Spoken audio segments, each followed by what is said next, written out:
guys, it's 21 Maxwell here and welcome to another edition of the Parfect Journey as we're trying to take Dunfermline back up to the top flight of Scottish football from obviously the third tier. As you know now, we're in the second tier. We were struggling pretty badly the last time you joined us, but the league for some reason has turned pretty much into a one-horse race, as you can see the league championship. Rangers 17 points clear, more than likely just a matter of time for them to go up. But you look at the rest of the league, and it's really, really tight. We now have 7 points between Kilmarnock in second and Raith Rovers down at the bottom. We have 30, but we have a bit of form. Aside of that Rangers game you can see there in the 26 on Boxing Day, the chances are if we can spring a couple wins together, we might just make the playoffs. I've ruled out winning the title. That's a no-brainer. I think 20 points is absolutely impossible to make up at this moment in time. Rangers will of course go up, but I really fancy our chances. So it's a cup game I've got today. I'm going to go through basically the schedule, how we've played, people we've brought in, and just really give you your thoughts on where I want to go in the next couple of months of the season, what the aims are, and basically everything else. So first off, we'll go on to the transfers. We're looking to bring in Lewis Wick. Pretty good stats there. He's only 22. He's transfer listed and he's up for loan.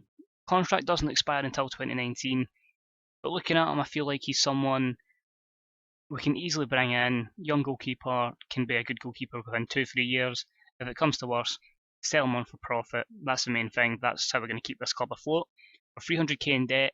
I feel like we can make our money back if we sell someone in the summer or someone in this window. Plus, if we get promoted to the top flight. If not, I want to put ourselves in the best position possible so we can go up. That's the main thing, just making sure we're in the best position to go up to the SPL. Since the last time, which would have been the 1st of October, we've mixed between some young signings and some other players coming in. We've seen a boy called Steve Shamal, 20-year-old, so obviously he's one for the under-20 squad, Algerian under-20 cap, good pace about him. I feel like there's a few attributes that can turn into a decent player. If not, we'll sell him on. He's only on a short contract as well, so we might just release him. He was one brought to us by an agent. Most of these players are recommended by agents, and it's really just scouting at them, looking at them, and thinking, can we take them to the next level, and can we take a chance on them? Next up was Senan Mango, who's played in 10 games at the back. He can header a ball, physically pretty decent, cap for Togo. I just felt he was someone that could offer us something. We were quite weak at the back, so someone like him was perfect.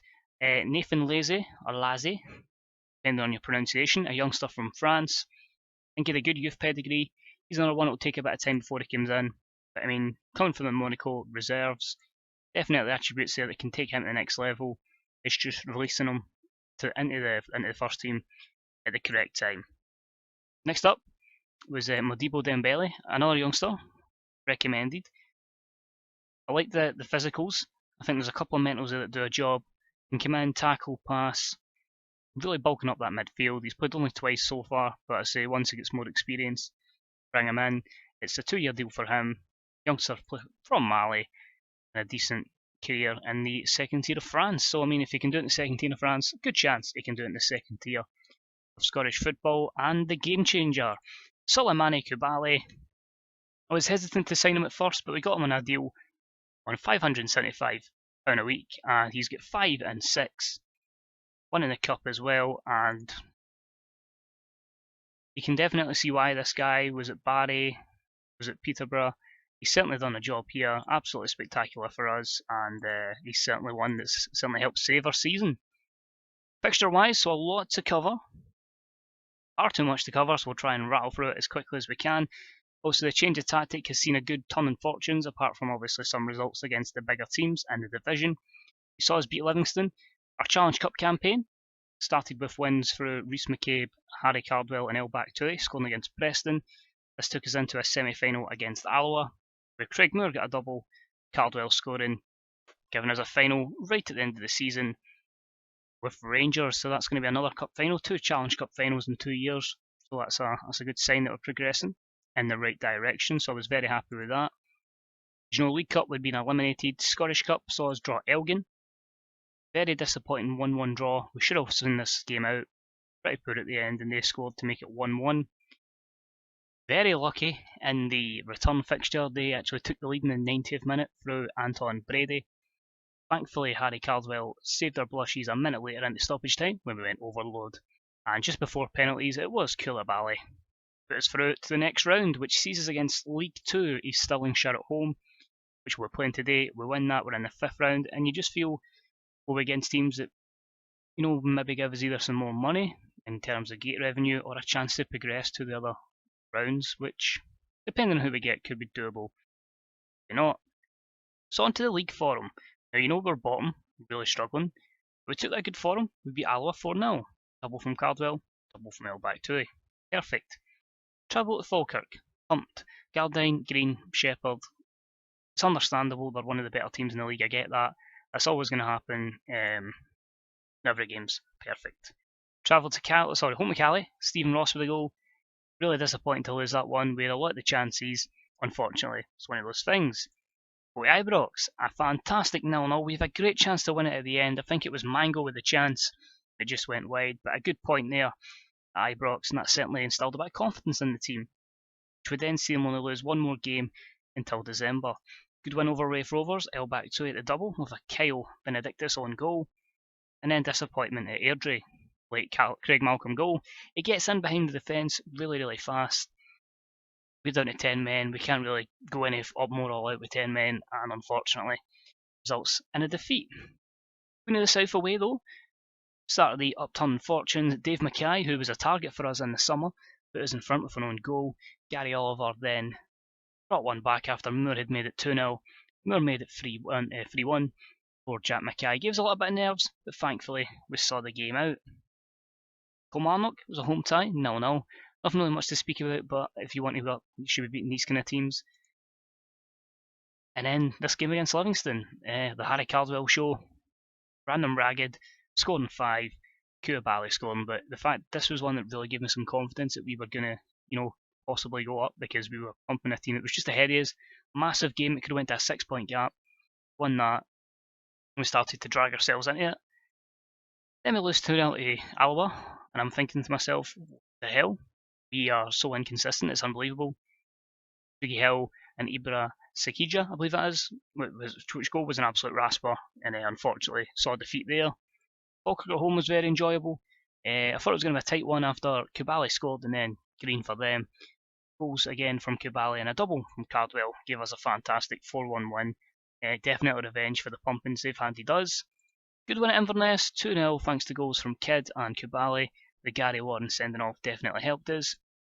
Defeat at home to Rangers, we went 3-0 up through O'Halloran and Vincent scoring twice.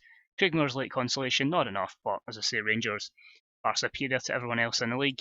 In the Fife derby, a good win at Raith Rovers, Lewis Milne and Koulibaly with the goals. And yeah, I just felt like, we're starting to build up a couple of wins, fair enough we're losing every so often, but it's like 2 wins and then a defeat, so there's a little bit of consistency there, which as you can see for the league table has given us a chance. If we can get those couple of wins back to back, you could see us sitting second. A couple of defeats, we could be back down there. Fixtures to come, a couple of the easier ones coming up here. Then a very difficult run at the end of the season, followed by after that Kilmarnock game. That's a good run in to have. So it's going to be really interesting to see how we do, if we make any signings in January that can strengthen us and really take us to that next level. We've actually punted 2 players back. Joe Thompson went back to Celtic after the end of his loan deal, and the same with Ross McLean to Motherwell. So a few changes for this one. Alan Martin will be sub-keeper number 1. Craig Moore's injury will give an opportunity to Elback Tui, who, despite being 14 goals, this has been my strike force, Cardwell and Koulibaly, and I think we'll put Geoghegan in for an extra sub. As you can see, it's a big squad, it's an inflated squad, but I'm hoping like some McDermott will leave. We can put in a few other guys and hopefully get us a bit of money. As I say, 300k in debt. Hopefully we can pick that up and the bank balance look a little bit better.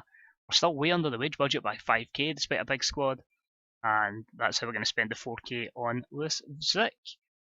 So I'll just jump in it. It's going to be the same team I've been playing. They've been doing the job. I'll change the counter to attacking once we get. I'll do it now. I was going to do it in the game, but we'll do it here. I'll read through the team once we get the lineups for both sides. As I say, we should be winning this comfortably, but if it's anything like the Elgin City game, definitely will not be the case. So the team, There's going to be Connor Ripley in goal as the sweeper keeper, a back three of Ben Gordon, Jan Voto and Mango. Two complete wing backs we've been playing have been Jason Talbot and Lewis Kidd. Ball-winning midfielder has been Luke Maxwell, and it's Jack Hatton's favourite midfielder in the middle, George Byers, with Lewis Millen playing off a front two of Cardwell and Dubali. So I'm not too familiar with a lot of the team playing for East Stirlingshire. I'm thinking 7 might be Kyle Folds, and it's not even Kyle Folds. I'm not familiar with any of them. That can be a positive, that can be a negative. We're about to find out. Just say every day, just play like you've been playing, you've been doing well. Of course, I've got the faith in every one of these players that they can either make a difference here. You know, they can be the guy that wins us this game. They can be the guy, you know, that ends up making us lose, and then, oh god, you never know.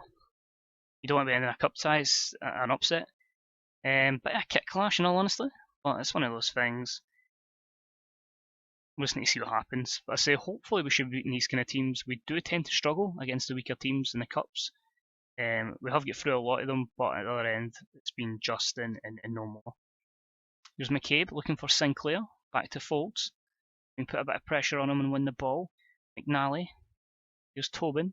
Folds again, so they're very comfortable in possession, holding the ball, and it's just up to us to try and put pressure in, and Sinclair gets in behind the defender, and for some reason, we are just absolutely horrible against these teams. And you'd think, you know, they'd be playing hoofball, bumping it up, but apparently East Stirlingshire have turned into, I don't want to say Barcelona, but it was free-flowing football. That's what that was. That was really nice football on the deck, and absolutely fantastic. And it's just when we play against these lesser teams, that's what we do. We just don't seem to turn up. So I'm going to change the standard. Give the boys in the first half. This is worrying that it's a set piece because you can never know what's going to happen. Here's Kay. We had absolutely no one near that ball there. That was two of their players running by each other to get the ball. Here's Byers. Can he get it to Cardwell? Can he make something happen? Because nothing's happened in this first half in our way. And again, just nice and easy, swept up, and then they can build for the back. So here's McKenna. A cut inside. His own player took it off him there, but anyway, here's Suleimani. Koulibaly in for Cardwell. And, like, honestly, the two of them link up absolutely perfect. Suleimani doesn't have many great stats, but he just does a job. And it's an absolutely great ball there. Lifts the head up, and that's exactly where you want the ball, on the edge of the 6-yard box. And you want your striker to put the ball in the back of the net. If we do go up, I will try and break the bank, do whatever I can to make sure we can get Cardwell signed up permanently, because he has been nothing but an absolutely phenomenal asset for this club. Looking at half time, I think I'm going to take off Lewis Kidd and put on Jamie Bain. There was a temptation to take Lewis Milne off, but he's one of those players, give him a bit of time, might settle. If not, probably look at Harry Chapman to bring on. I do think maybe a lot of the things is to do with the back threes why we're conceding, but it just offers us that little bit of insurance in the midfield. You know, it gives us that extra body, and we're scoring goals. So I'll take a couple of poor defensive performances if it means scoring more goals. And I think down the line, once we improve and get the right defenders in, we'll be sorted. As there we go, Cardwell again, good finish. And again, it's that man, Suleimani Koulibaly, with the assist. But Lewis Milne said if we get him playing, he'll be fine. Plays the ball in. Touchdown there from Suleimani Koulibaly. And Cardwell posting in. Just like that. So a fantastic finish from him there, which could hopefully see us, you know, really kick on from here, ensure that our passage into the 5th round is going to be there. Here's Byers looking for Milne. Here's Cardwell, again, just looking for an option. Is he going to get it to Talbot? He does. Ball in. And a great chance there for Koulibaly, but good save. And Cardwell's unlucky after Jamie Bain's cross. But some good football, you know, again, just maybe took us a little bit of time to get into our stride and play football the way we want to play football. But so far so good. I'm happy with it. To say, it's going to be always looking to see how we can improve, get better, and hopefully it kicks on. Here's Suleimani, and there you go, 3-1. Guy just keeps scoring. Doesn't have any stats I would say that make him an elite level player. Just seems to be in the right place at the right time. But good touch there to take it by the defender. Keeper commits himself, and he just toe pokes it by him there to make it 3-1. He's certainly someone that hopefully could be that little missing piece of the jigsaw that takes us up to the Premier League. We're going to make another change. It's going to be George Byers coming off for Reece McCabe. Will make our third change, probably about the 70-minute mark.